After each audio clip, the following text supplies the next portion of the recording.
miles from Colorado Springs, Colorado, to the village of Limpopo. He brought us here safely, and we are expecting him to take us back safely.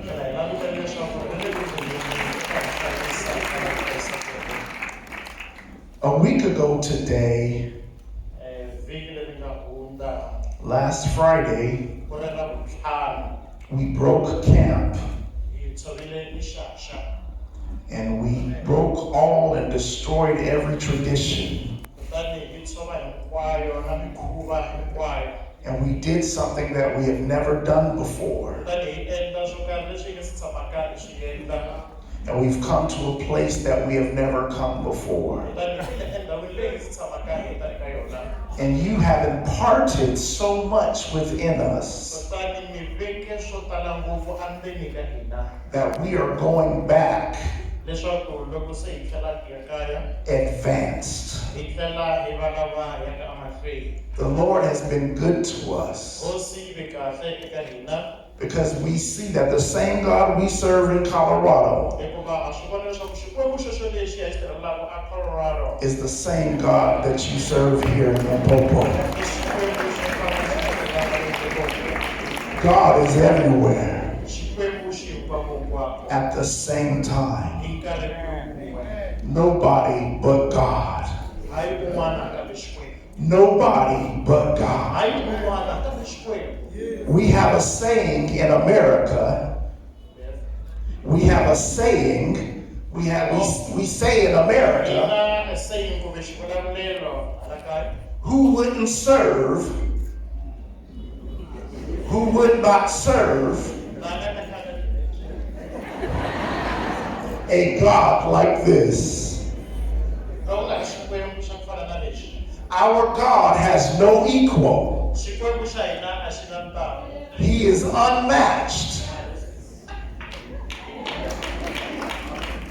Our God has no equal. He is unmatched. Join me in praising our God. I know that my team has already been asked to stand, but I'm going to ask them to stand again.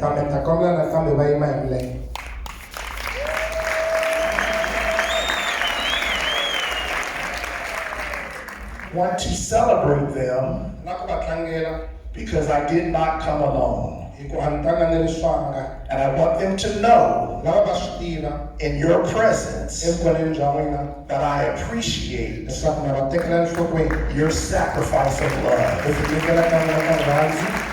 Now I want my wife to wave her hand, and I want my children to wave their hand. God has been good to me. You may be seated.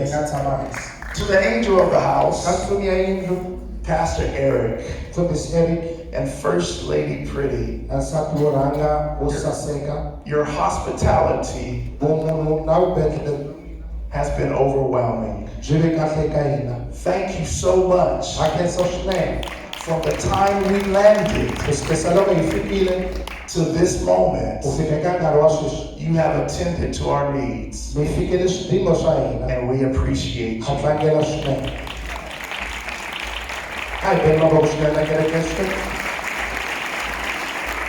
We thank God for every servant of God in the house. We honor the mayor of this local municipality. And we thank you for being here in the presence of the saints. And I appreciate you calling the church to pray for the community. For the scripture says, if the Lord doesn't keep the city, the watchman waketh, but in vain. Our only help is in the name of the Lord. Praise God.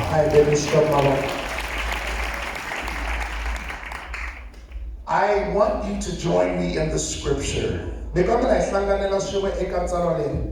It is Psalm 62 and verse 11. I tried to go away from this verse, but the harder I went away from it, the Lord kept bringing me back to it. Those of you who minister the Word of God can relate to me that you don't always understand what God is wanting to say to His church. But in obedience to His Word, we go forward. Our elder Harold Rapp, is going to read this one verse from which we're going to take our subject. What does it say? God has spoken. Notice this. It says, God has spoken once. Everyone say once. And what does it say? Twice have I heard this. Twice have I heard this. That power belongs unto God. That power belongs unto God. God has spoken once. Twice have I heard this. That power belongs unto God. I'm going to speak from these words. Twice have I heard this. Will you say that with me? Twice have I heard this.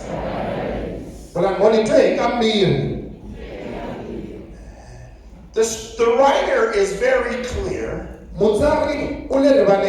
that God has only spoken once. Psalms 119 and 89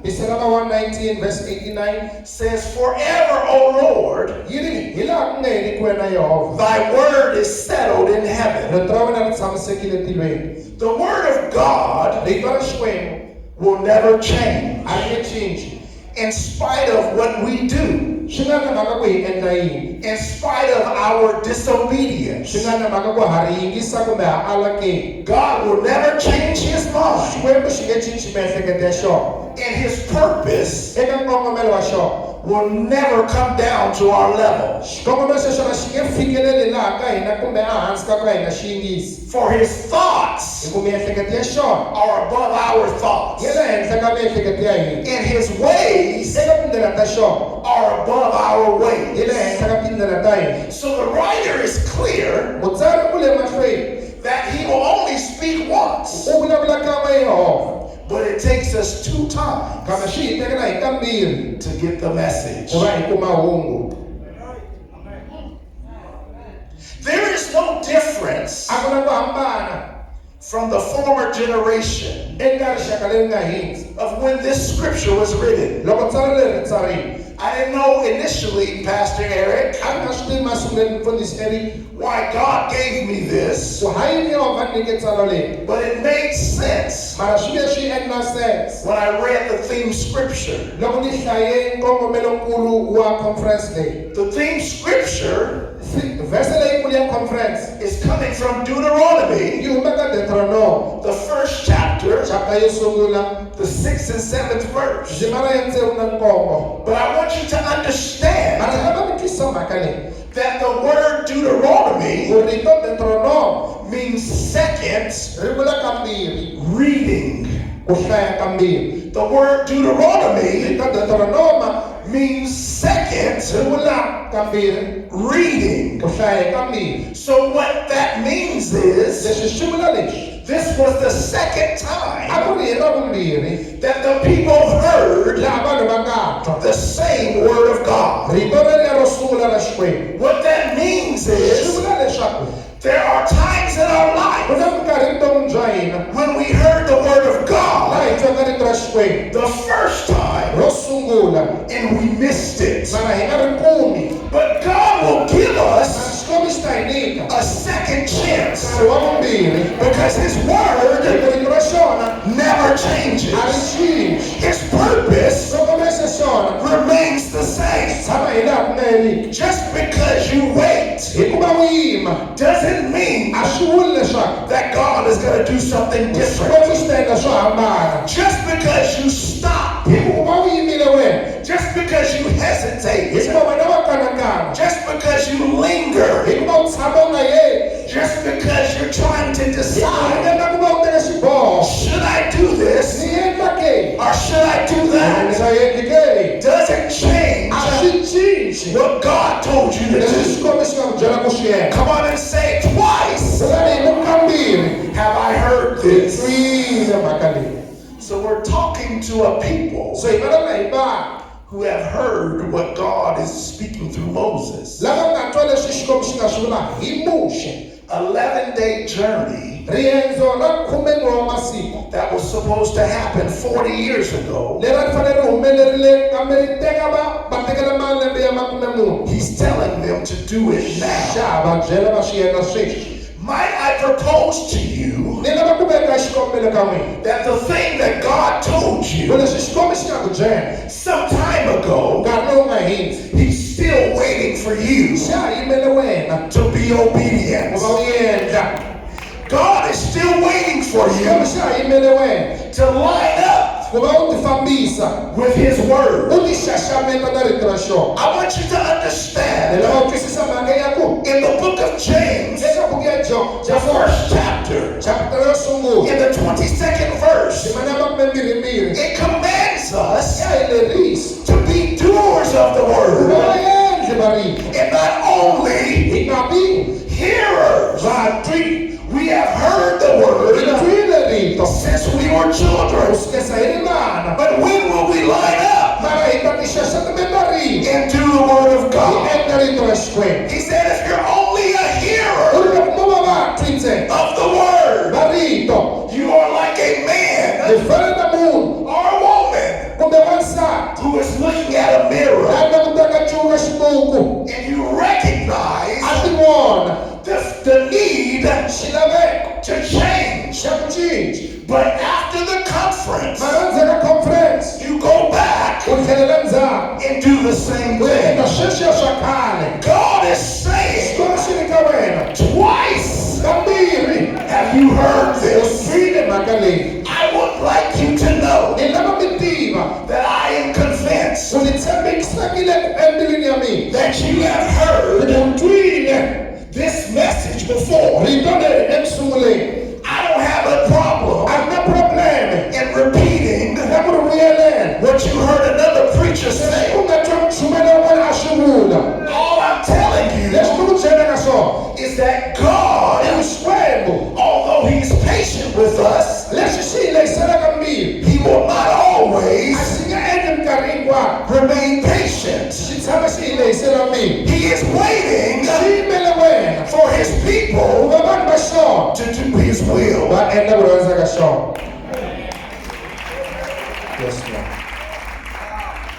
Why then, you might ask, does it take us 2 times to get the message?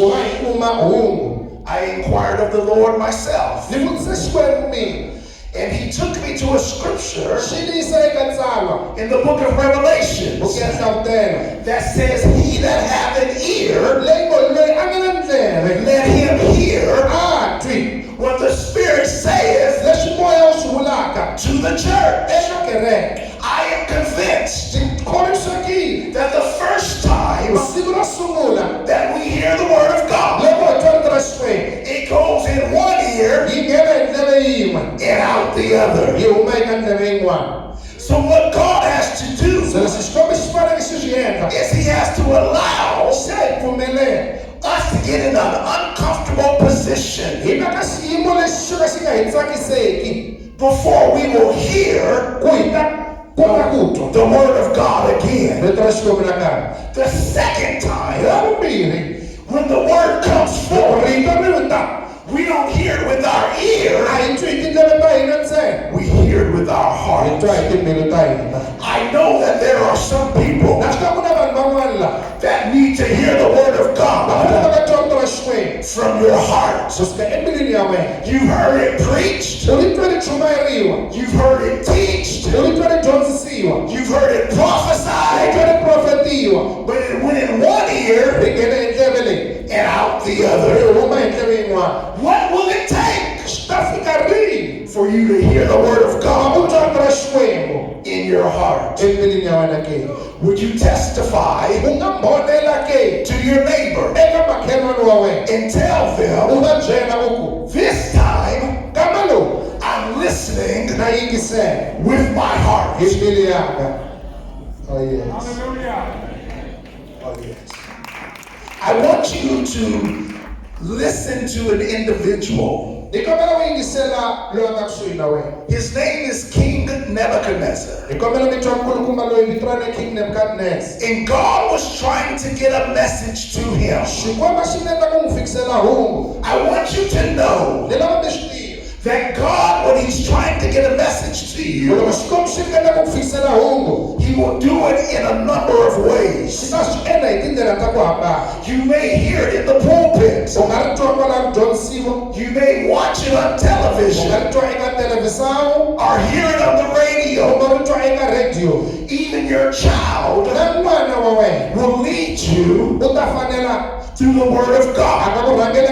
But in this case, King Nebuchadnezzar had a dream. I want you to know that God is speaking to more people than that are in the church. God is speaking to people in the world, and he wants them to know that he wants to save them. But he needs his church to confirm the word that he has sent to them a second time. Somebody in your family, somebody in your community is waiting for you to bring camp, to go from your place and to let them know that there is a God who sent his only begotten Son, and he has died that they can live free from sin. He will heal their diseases. He will give them peace in their heart. And all he's waiting on is for the church to be in position. Tell your neighbor, get in position. So Nebuchadnezzar was at rest, flourishing in his palace. And when he had this dream, it troubled him. So notice what he did. In the 7th verse of Daniel, the 4th chapter, it says that what? Then came in the magicians, the astrologers, the Chaldeans, and the soothsayers. And he told the dream to them. Notice this. I want you to know that there is even some people in here that is looking for an answer, and they're waiting for someone to interpret the problems that are going on in their life. I promise you that the answer is not with the magician. I promise you that the astrologer cannot help you. I promise you that the soothsayer, I promise you that the witch cannot help you. The word is coming in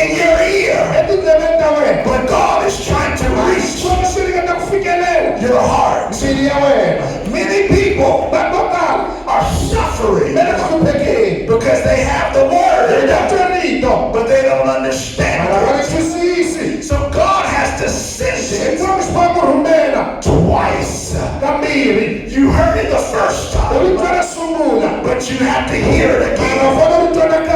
So Nebuchadnezzar is still hurting. He's still distressed. He's still without an answer to his problem. There are some people in here that you're still hurting. You're still depressed. You still don't have an answer because you have not aligned yourself with your pastor. You have not submitted your heart to God himself.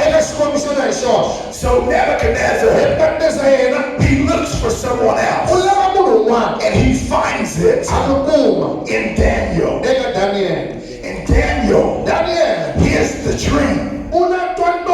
Daniel is astonished for about 1 hour.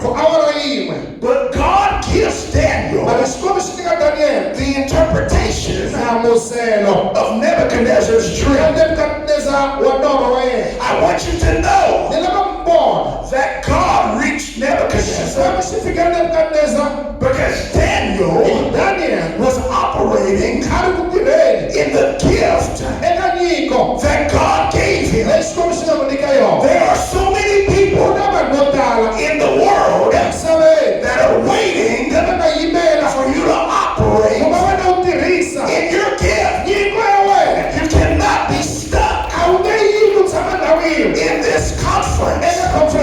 When you leave this conference, you have to break camp and find somebody who's looking for the answer that God has put in you.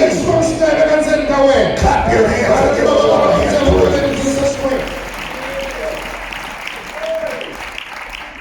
Not only did Nebuchadnezzar fall into this category, but I want to remind you of an individual named Saul. And Saul got to the point in his own life where he could not defeat the enemy. And so Saul inquired of the Lord, and the Lord answered him not. He didn't answer him by a dream. He didn't answer him by a prophet. The Lord didn't say anything to him. I'm for certain that there is someone here that has not heard from the Lord. I want to encourage you not to give in to the devil's devices.